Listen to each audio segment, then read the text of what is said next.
हाँ, ये जरूर कि नाम जप करते हुए किसी दूसरे को हल्का मत समझो, किसी को नीच मत समझो, अपने को अभिमान में मत लाओ। अच्छा आदमी भी देखो, गंदा आदमी, बंद हो जाएगा भजन, क्योंकि सब में भगवान बैठे हुए हैं। नाटक मंच पर वही बहुत रोल कर रहे हैं। अब ये ना समझ पाओ तो इतना तो समझ लो कि सब में भगवान है, हमको सबसे नीचे बनकर रहना है। तो इसलिए हमारी प्रार्थना है कि ब्रह्म ज्ञान, भगवत प्रेम, ये बहुत ऊंचाई पे रखा हुआ है। ये ऐसे नहीं है कि आप ऐसे तोड़ो खा लो, बहुत ऊंचाई पे है। उसके लिए आपको चरित्र पवित्र रखना पड़ेगा, नाम जप करना होगा, दूसरों का उपकार करना हो। ये देह मिली है, दूसरों का, माता पिता परिवार, ये तो अपने है ही है। गली चलते अगर किसी पशु पक्षी की भी सेवा करनी पड़े तो हम उसके लिए भी राजी रहे, तब जाकर हमारा हृदय पवित्र होगा। फिर हमको भगवान गुरुदेव की कृपा, एक मतलब दिव्यता आने लगेगी। अपने लोग गंदे आचरणों में, गंदे दृश्यों में, गंदे चिंतन में, गंदे आहार में जीवन व्यतीत कर रहे हैं, तो एक पशुता सी आती चली जा रही, राक्षसी बुद्धि आती चली जा रही। नौजवान जन है कैसे कैसे आचरणों में अपने को इंजेक्शन आदि नशे में करना, माताओं बहनों की तरफ कितना राक्षसी भाव रखना। देखो घटनाएं होती रहती ना, सुनते, मतलब राक्षस है ना, राक्षस पूरा राक्षस है, मार ऐसे मारा, ऐसे मारा, ऐसे, और अपनी वासना की, तो राक्षस है कि नहीं। आज हमारे समाज में आचरण की महत्ता कम होती चली जा रही, नहीं होती चली जा रही। संयम, पवित्रता, आचरण, इनका बहुत बहुत ह्रास हो रहा है। आप शरीर पवित्र रख के देखो, 1 महीना झूठा मुंह मत रखना, शरीर पवित्र रखो और ब्रह्मचर्य रह के देखो, 1 महीने में आपको ऐसा लगेगा आप देवता।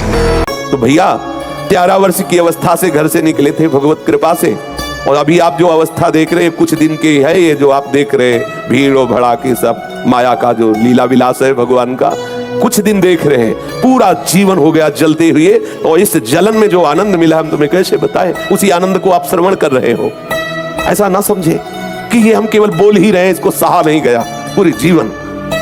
अगर हमारा जीवन प्रभु के लिए है तो प्रभु सिर्फ मेरे हैं ऐसा अनुभव होता है, सिर्फ मेरे प्रीतम, मेरे स्वामी। और कितना दुलार करते हम तुम्हें कैसे बतावें, वाणी की सामर्थ्य नहीं कि दुलार कैसे उनका दुलार होता है। एक रस स्थिति पाने के लिए आप नित्य अभ्यास भजन का जो कर रहे हैं उसमें अंतराय क्यों आ गया, निरंतरता क्यों नहीं रही, नाम कैसे छूट गया, रूप का ध्यान कैसे छूट गया, ये काम का स्मरण कैसे आ गया, ये क्रोध क्यों आया, ये द्वेष की प्रवृत्ति क्यों आई, निंदा क्यों सुनाई दी। ये अपने को देखना है, आप उपासक हैं। ब्रह्मचर्य वीर्य के 2 रास्ते हैं, एक अधोगति, एक ऊर्ध्वगति। अधोगति से पतन होता है, जो प्रायः बहुत से युवान चलचित्र देख करके अधोगति की ओर जाते हैं, लेकिन योगी उसी तेज और वीर्य को साधकर ऊर्ध्वगति की ओर ले जाते हैं, जिससे योगी के अंदर आकर्षण, वाणी में तेज, लंबी आयु और परमात्मा के प्रति एकाग्रता होती है और भगवत प्राप्ति होती है, और अनेक शक्ति से संपन्न वह मानव व्यक्ति हो जाता है। ब्रह्मचर्य तेज है, ब्रह्मचर्य ऊर्जा है, ब्रह्मचर्य हमारे शरीर की ताकत है। ब्रह्मचर्य एक ऐसी व्यवस्था है जिससे साध करके हम अपनी कुंडलियों को जागृत कर सकते हैं। ये जो भगवत मार्ग है इसको सिंघनी का दूध कहा गया है। प्रेम मार्ग को बच्चा बन जाओ, जैसा गुरुजन, जैसा आचार्य जन आदेश कर रहे हैं, आंख मूंद करके उनकी अंगुली पकड़े हुए चलो, तुम्हें कोई छू नहीं सकता, कोई नहीं छू सकता। अनंत ब्रह्मांडों का स्वामी हर समय तुम्हारी सुरक्षा में है। सावधान। सत्संग का तात्पर्य है अंदर की जो हमारी उलझने हैं उनको सुलझा देना। कुछ न बोलो, चुप रहो। अंदर कोई भी विकार आवे, चुप शांत रहो। उनकी सत्ता नहीं है, उनका महत्व नहीं है। चिल्लाओ मत, किसी से बोलो मत कि मेरे अंदर क्रोध आ गया, मेरे अंदर काम आ गया, मेरे अंदर मोह। चुपचाप सह जाओ। कोई पूछे कैसे हो, बहुत अच्छा है, बड़ी कृपा है, आप देख लो उनकी सत्ता ही खत्म हो जाएगी। आपने महत्व दे रखा है प्यारे, बहुत बड़ा दांव लग गया है, बाजी जीत लो, हारना मत। आप इसका महत्व खत्म कर दीजिए। जो आप इसे बहुत हवा माने हुए हैं, बहुत बड़ा अरे भाई काम आ गया तो कौन सी बड़ी बात हुई, पड़ा रहने दो एक कोने में।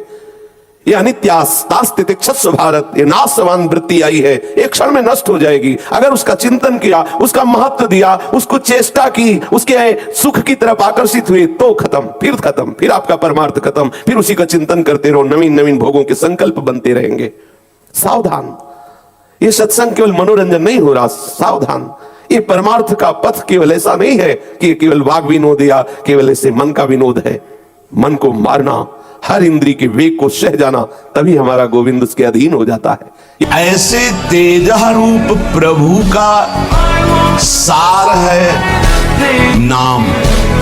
बहुत ध्यान देने की बात है। अनंत ब्रह्मांडों में जितना भी ईश्वर माधुर्य, जो कुछ भक्ति ज्ञान वैराग्य, जो कुछ, उस सब के समुद्र प्रभु हैं, और उस समुद्र का सार है प्रभु का नाम।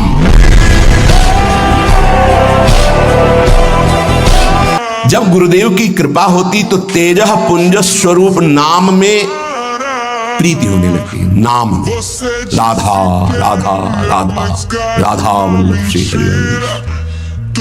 हमारा हृदय ये स्वीकार कर लिया कि परम धन है, तो रुचि होने लगी। बाजार की वस्तु तो ब्रह्मचारी होकर बाजार की वस्तु तो मुझे समझ में नहीं आता। बाजार की वस्तु तो नहीं खानी चाहिए, बनी हुई बाजार की वस्तुएं बनी हुई। एक ही चीज को आप गौर से पा करके किसी एक चीज को बाजार की, फिर देखो आपके अंदर स्फुरना क्या होती है, पहले कैसे हो रही थी, फिर कैसे हो रही है। और आप पवित्र भोग लगा के श्री जी को पवा के पा के फिर देखो कैसे स्फुरना हो रही है। भजन परम पवित्र वस्तु, ऐसे थोड़ी होता। जहां तहां अन्न खात सखी कहत आप खात, सकल दिवस द्वंद जात रात सर्व सोई। ब्रह्मचारी को एक बीमार की तरह भोजन पाना चाहिए। जैसे मूंग की दाल है, घिया की सब्जी, रोटी, बस, क्योंकि उसे पावर की जरूरत नहीं है, उसे अधिक पावर की जरूरत नहीं है। स्वयं में सामर्थ्य सुरक्षित है, इसलिए बाहरी पदार्थों से बादाम चबा रहे हैं, काजू चबा रहे हैं, हलवा खा रहे हैं, और बहुत प्रकार के मीठा आदि। मीठा तो ब्रह्मचर्य में थोड़ा बस ले ले, इसके बाद अधिक मीठा भी वो जहर का काम करेगा, स्वाभाविक ब्रह्मचर्य को नष्ट कर देगा।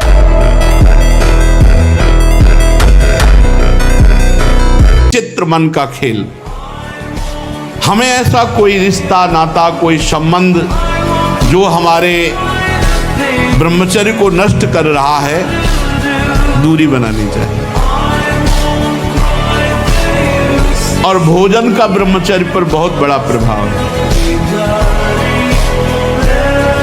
यदि आप अधिक मिर्च वाली घर में ही बना के करें, अधिक मिर्च वाली, अधिक तेल घी वाली ये पदार्थ पाएंगे तो ब्रह्मचर्य स्वाभाविक नष्ट हो जाएगा बिना